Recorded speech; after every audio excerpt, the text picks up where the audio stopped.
Alright, I'm Pronogo, and this is Antioch Chronicles. Mission 3, Blades in the Ring. A storm brews on the horizon as Termelis and company go on the hunt. Alright, so we're going away from Boradalis, which I am a fan of. Hey, Helltrix, welcome. I assume all our brethren have been safely evacuated. That was the plot of the... Captain, I must extend my gratitude to you for joining us on this rescue. The assistance of your forces has been invaluable. So what do you plan to do now? Leave everything behind? Unfortunately, we have little choice. I am concerned, however, that if we leave matters such as they are, we may stand little chance of ever reclaiming our homeworld. I had hoped that Antioch might stand as a last bastion in the tide of this war, however distant that possibility might seem. If our dark new allies' instincts are to be trusted, then perhaps we might do well to strike at this nearby Cerebrate, while we still maintain the element of surprise. If this scourge is left to thrive here, we may never again see our province reach its ancient glory. Judikator, if you intend to stage an incursion against these beasts, I stand with you. And I stand with Norok. Hey, I might as well tag along. One less Cerebrate lurking around is one less liability for the boys up on the station. I'm in. Very well. Prepare your troops. I have need now to speak with the newcomer. We will wait for your command. Enter. Your decision surprises me. The strength of will to strike in the midst of a tempest was not typical of your conclave. This from one who hides in shadows. In any case, is of little consequence. You hardly knew my contemporaries. Judicator, I am almost 500 years old. In that time, I have seen the vilest atrocities committed in the name of your conclave. All witness to the backstabbing deceptions of the brave Terrans, and shed more blood in one day than you have in a century. I suggest we each do what we do best. As a warrior, I will do the killing. You plan the strategy. Fair enough. So, we strike under cover of darkness. Yes, the storm will grant us some small advantage. Hiding in shadows, are we? Very amusing. You! Enlisting the aid of a heretic. I could say the same of you, Archon. Nanothyrodune's reputation is beyond reproach, Moloch.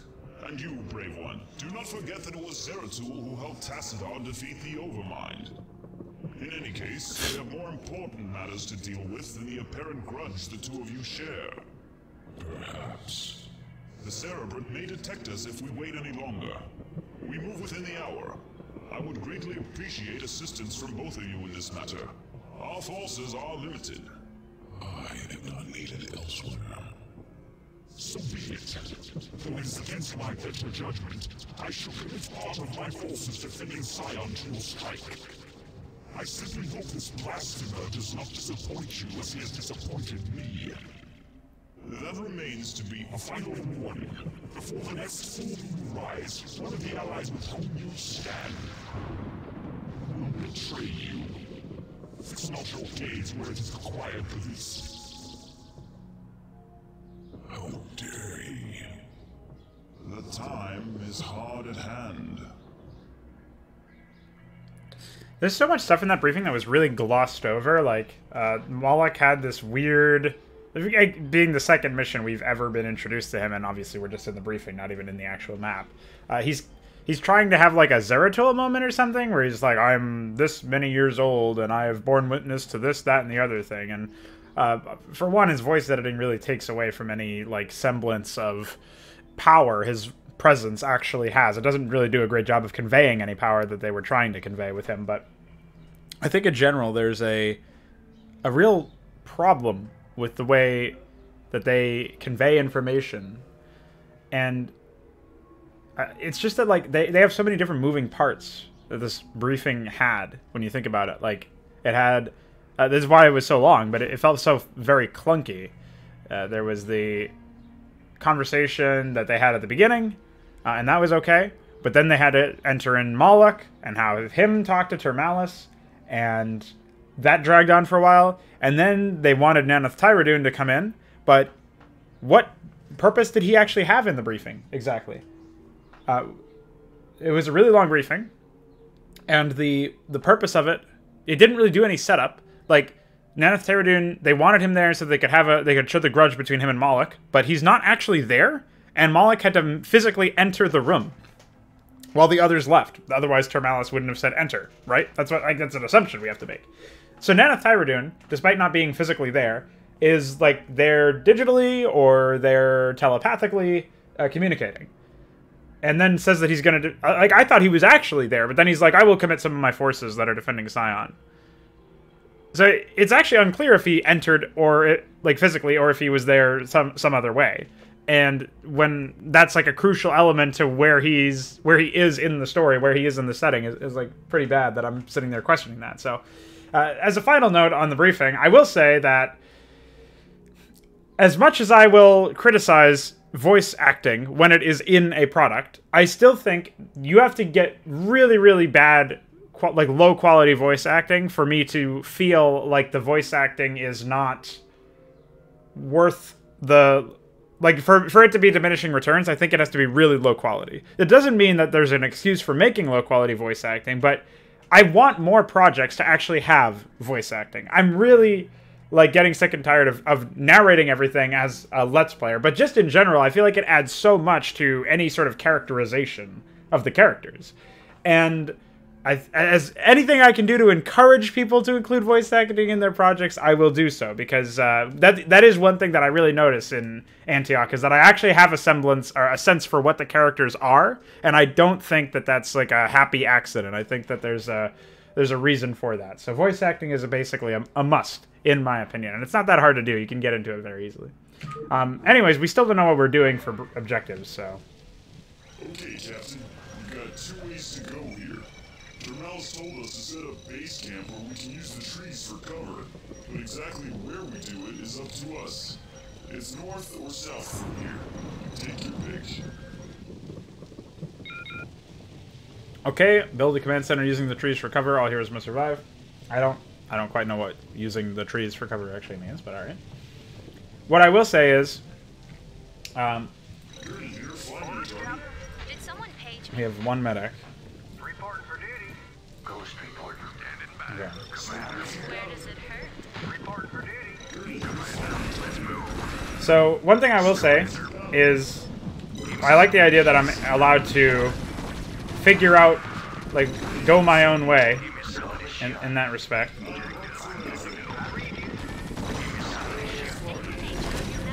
Let's not have him take too much damage. He's a large unit, so he's going to take a lot of damage from basically everything. So what the Zerg have. Oh, okay, here's the resources. I wonder if there's like you know, a better way to go or something.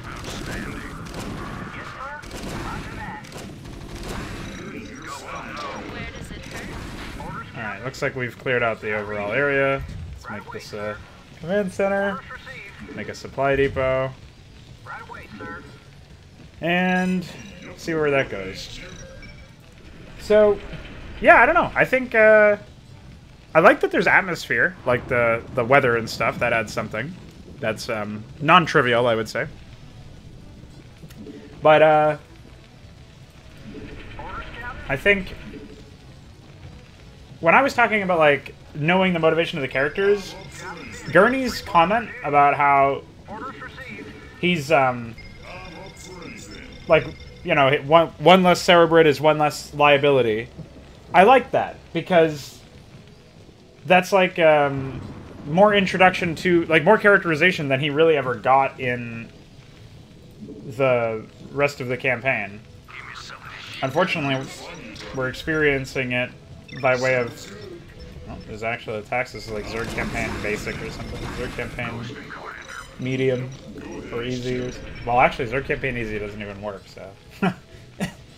I wonder what'll actually end up happening. Anyways, that was more characterization than we ever got with regards to Looks good. His character. In position. So that's nice. Excellent. Our forces are in place as well. What about those support troops from Scion? They have already taken a position on the northwest ridge. We should have ample time to prepare a suitable strike force while they distract the Zerg. Remember, only my energies can destroy the Zerg. I must be present during its destruction. Acknowledged. Hearing out. Strange that we have... Oh, okay, we have an AI ally. That's really nice. I was about to comment that this mission really could use an AI ally. So those are the reinforcements from Nanoth Teradun. Decided to stop throwing a hissy fit. Did we get observers? No, that was because I saw observers in the other, the white allied base. All right, cool. So we have some large-scale macro. It's unheard of. It's crazy. Let's go ahead and I should have waited until that guy finished actually mining.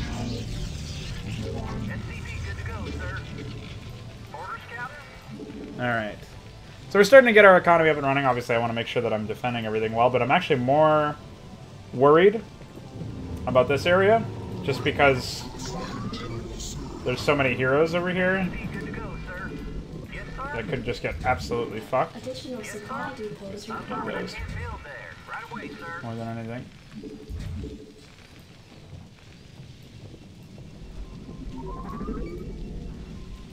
So yeah, I think ultimately this is like, this has the most potential out of any mission so far. So that's good. Hey, what's going on, Chris? If I may be as bold enough to call you that. Alright,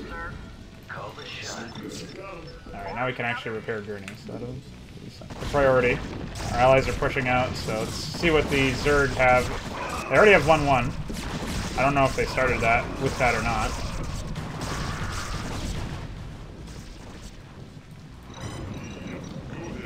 Gurney's getting destroyed. Alright. Let's keep the economy going anyways. And here we can also throw down a cybernetics core, start teching up.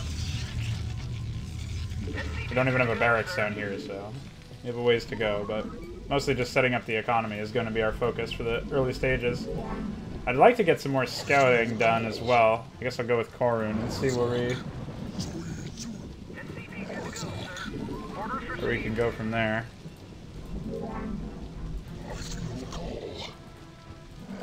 Alright, well that's a dead end. Floating rock, by the way. Nice little blizzard bug. Is there a way down from here? Doesn't look like it. There isn't, but there is a purple base down there that we are going to want to see if we can't destroy.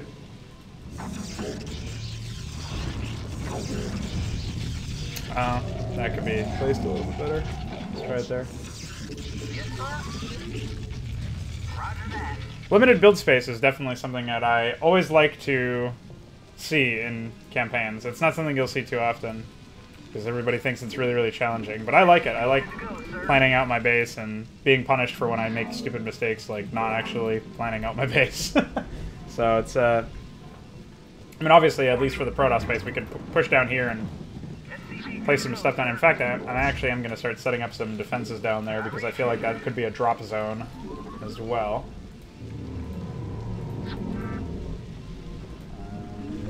Yeah, we'll probably be going with a Gateway Robotics Facility Army.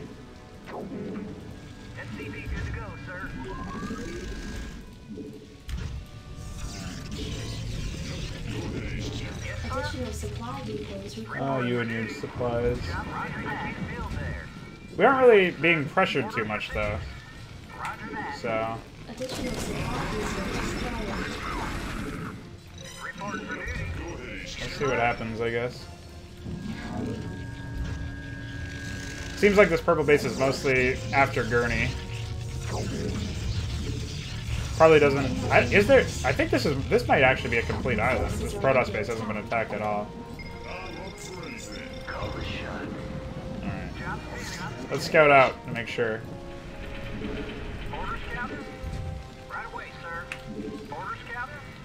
Not enough minerals. Alright. See what we can accomplish there. Not enough minerals.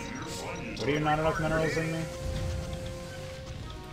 I probably ordered up too many SCVs or something. Alright. Upgrade complete. That'll be funny. Alright, so let's grab a support bay.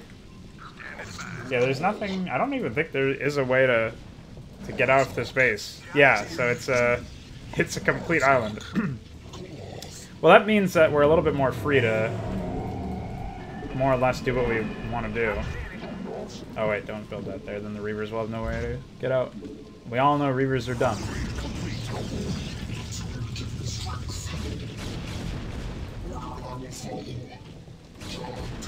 Yeah, the Chris is in the chat talking about challenge in video games and how the old NES games are an example of it. I agree. I think that there really is something to be said about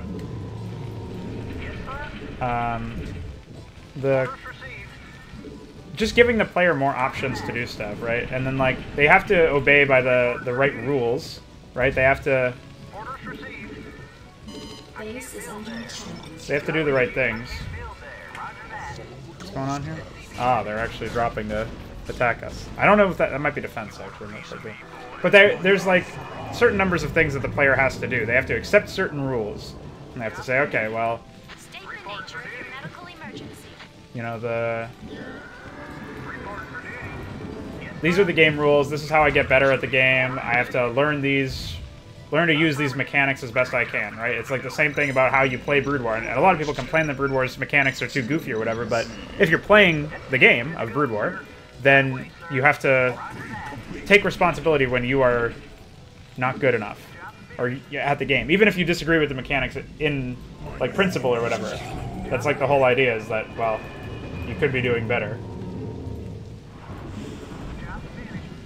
So I always like to give players the opportunity to do better. Oh, we already start out with some upgrades like that, apparently. And, you know, this mission doesn't seem particularly challenging. We have an AI ally. The enemy doesn't seem particularly well fortified in any capacity, but it's something. So let's go for... I'm going to go for tanks. Probably just straight mech play. What's going on over here? Oh. Purple is upset. Oh yeah, Termelis can't attack air units. Forgot about that one.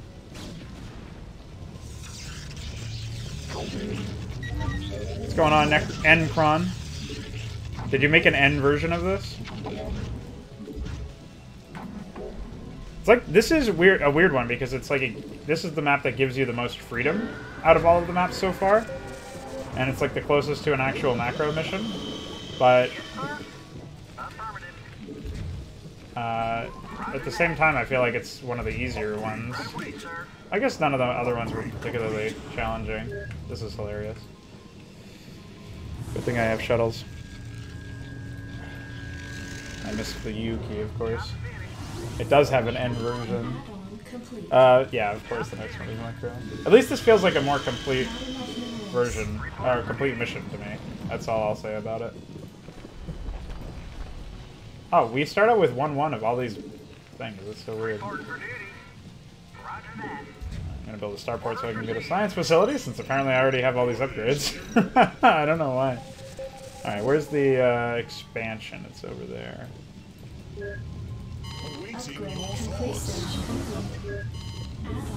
Alright, we're gonna go ahead and...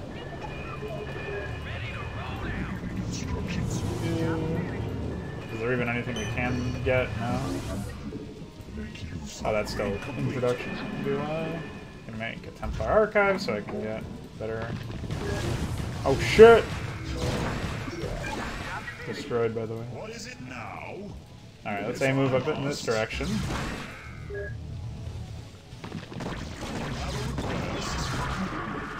Alright.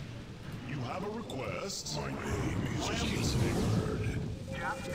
My name is a killing word, by the way. A logical move. It's just a move back in this direction.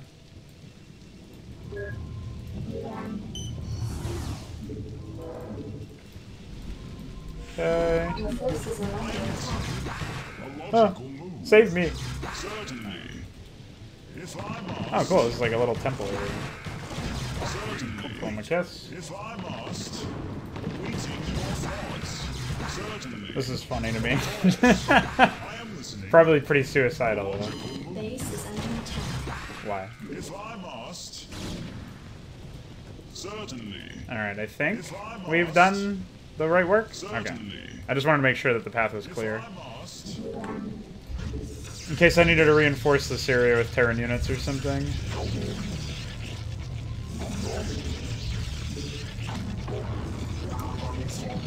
There's the thunder again. Stop spinning, Reaver. Base is under attack. Hey!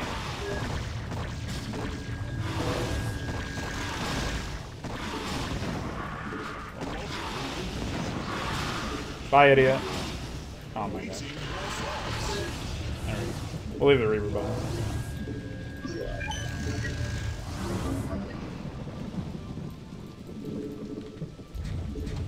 Oops. Destroyed myself. Alright. Well, I think we can just take these units and start heading out. Red does have their own cluster, but they don't appear to be too much of a threat either, so...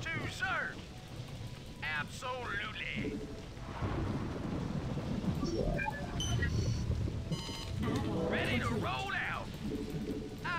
Your forces are under attack. Oops.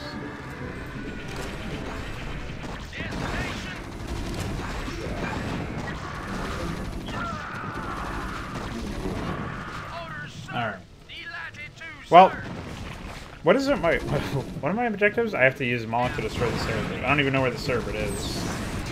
Oh, apparently that guy's selected. Your forces are under attack. Okay, weapons. Report for duty. Yes, sir? You want a piece of me, sir? Delighted to, sir. Upgrade complete. Yeah, this base is easy pickings. This might not even be their main, though. I don't know. Yes, sir.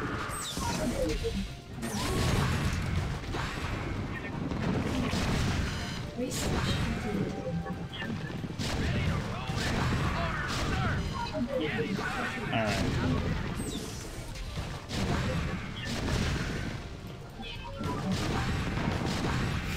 I'm gonna kill my own reserves.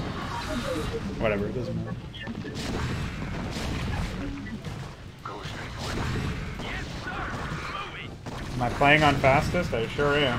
Delighted to, sir. You watching at a slower speed, dummy? Oh, I saved the reaver.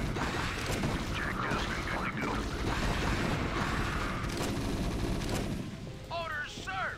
My brain probably isn't playing on fastest. My mouse feels a lot slower. Yes, I don't know why that is. Jacked up and good to go. Did someone page me? Holy shit. That ghost is a living legend. Absolutely. Yes, sir. Piece of me, Upgrade Alright. moving. To, sir. Oh, we got another expansion if we really need it. We didn't even fucking use this one, so whatever. Identify target. Absolutely. Identify target. Delighted to, So they obviously have another base down here. Your forces are under attack. I was not quite expecting it to be so obvious. So close. moving. But we'll take it. Take it all. Sir, proceed. Teach him a lesson. Piece of me, boy. Thought I saw a medic somewhere. Oh, she's just hanging. What the fuck? No, another one over here. This is their main, it looks like. So we'll wipe out Your purple. forces are under attack. Orders, sir. We don't have any anti-air here, unfortunately. So I think we're gonna just pump out a bunch of dragoons. Good timing on the minerals. being depleted. I had another shuttle somewhere. Get over here, dummy. Your forces are under attack. My probes are calling me a Jew. Very rude, to be honest.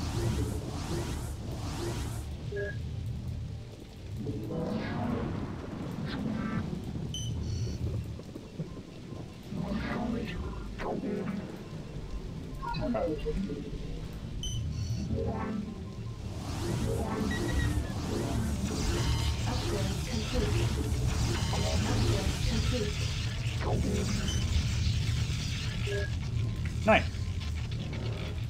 Alright, more dragoons, more shuttles. More weapons. More plating. Ah, shit, I'm out of money. Too bad I don't have 2 other expansions I can take with ease. Identify target. Orders, sir. Yes, sir. Where'd my Reaver go? It died? Too bad. The frame rate's looking low. I don't know what that means. I'm at 30 FPS on my... Oh, here, let me check the stream VOD. Your forces are under attack. Oh, it looks accurate to me. I'm watching tanks fly around and stuff.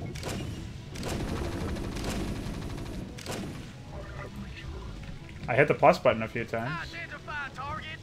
Orders, Somebody can sir. let me know if they think it's different, but it's gonna be hard to notice when I have fucking ensnared tanks. Destination. Proceed. Orders, sir. Yes, sir. Give me some of this. Well, as you can see, this mission is not particularly challenging. Not sure what else to say about that. Upgrade complete.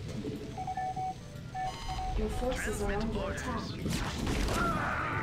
What an idiot. Destination.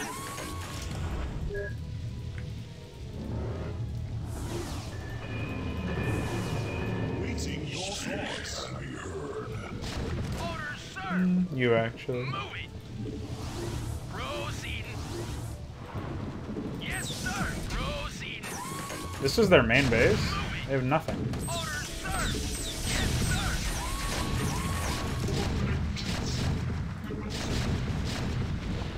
Well, we're smashing them, alright. Can I speak to the importance of AI attacks and why they matter? Yeah. I'll make probably a video about why AI is so important, right? But for the shorthand right now, the easiest way for me to comment on that is the whole idea is that you're interacting with an enemy. So, yes, the player can interact with your world by experiencing it to some degree, right? Like, you can characterize your world a certain way. You can, Receiving headquarters. Commencing. you know, you can, like, okay, like, here's a good example, right? We see here that there's an event going on that we did not touch, right? We don't have any immediate control over. We have the Zerg and the Protoss, and they're fighting. So this tells us that there are Zerg in this area, there are Protoss in this area, and they are fighting. But it doesn't tell us anything else. I guess it tells us the average tech level of a particular faction, right? If we observe the battle for very much longer. But overall, what do we learn and gain from the process of observation? Not as much as we do from the process of interacting with that AI, because it's a game. If it were a movie, it would be different. If it were a different form of media, if it was a form of observational media, and that's how you learned the story or whatever, that would be a little bit different. But since we have to interact with something for it to be an interactive experience, aka a game, then the best way for us to do that is to experience through the AI what the game is like designed to be, and what the world is designed to be, and what the factions in it are designed to be. And that's why I find it so important to emphasize AI, because that's how your player is going to interact with the world. They're going to interact with the world through the enemies that they fight. And unless they're playing multiplayer, those enemies are always going to be AI controlled. So the reason why it's important to involve AI attacks, and even AI defense. It doesn't always have to be attacks. It could just be like the unit compositions that they use in their attacks. The presence of attacks at all will mean that you're fighting an enemy who should be feared, an enemy that is to be respected, if not feared. Right? I can't really respect this Cerebrit because he has no dialogue, so he's not in. We're not interacting with him in a story manner. There's no characterization of him, and the characterization that would be present if he were a competent enemy is also missing. Right? His script is clearly broken, as you can see here. So it's just there's nothing there. Nothing really. So what I would say is, like, without really collecting my thoughts on the topic itself and analyzing it in any real capacity, I would just say that probably the biggest important thing that you have to ask yourself is what does the player think? What should the player think of of your enemy and of your game world? It's not really about, like, oh, I want to make a difficult campaign. It's about you want the world to be taken seriously. So much for a sort of immortality. Edge. But, like, even that line there is better than nothing. I talked before about how the missions are like, oh, there's no ending, there's no conclusion, we just complete the objective and then they leave. Well, at least Moloch saying that is, like, characterization of his character, and I guess it's supposed to be like, oh, catharsis, we've won. But as far as, like, interacting with the enemy, I can't respect the Cerebrit by way of the difficulty that it gives me, because I'm able to easily run over it and float 5,000 minerals and whatever else. So there's no challenge in it for me, right? So I can play lazily, and I can... The thing about challenge that I want to point out is, for me, and this might be this is probably a subjective thing, when I'm really challenged in something, I am forced to invest myself in it, because I have to think of strategies, I have to criticize my own gameplay, I have to find flaws in my strategies, and flaws in the enemy's strategies, and I'm, like, immersing myself in it by way of, like, forcing myself to conquer the challenge. And in here, I can play lazily. I can look at my chat. I can answer questions. I can just daydream and not actually form coherent sentences, which is probably what most of that mission's commentary actually was. So, like, the fact that it's not challenging is a piece of the puzzle as to why it's not a satisfying experience. But the other reason it's not very satisfactory is that because of all of those things, because of the challenge not being really potent, I don't respect the Cerebrit, because he's doesn't do anything worthy of respect. I don't respect my AI ally, although they don't have a leader per se. They're just like a strike force that's helping you, because they were also very incompetent. They did nothing. So it's like you're characterizing the game world through your AI and through their strength, through their weaknesses, through their strategies. You're doing all of this with the intent of getting the players, the audience, to respect who these individuals are. And if they're not worth respect, if they're not worthy of respect, then they'll just fall over and die like that Cerebrit did. But if they...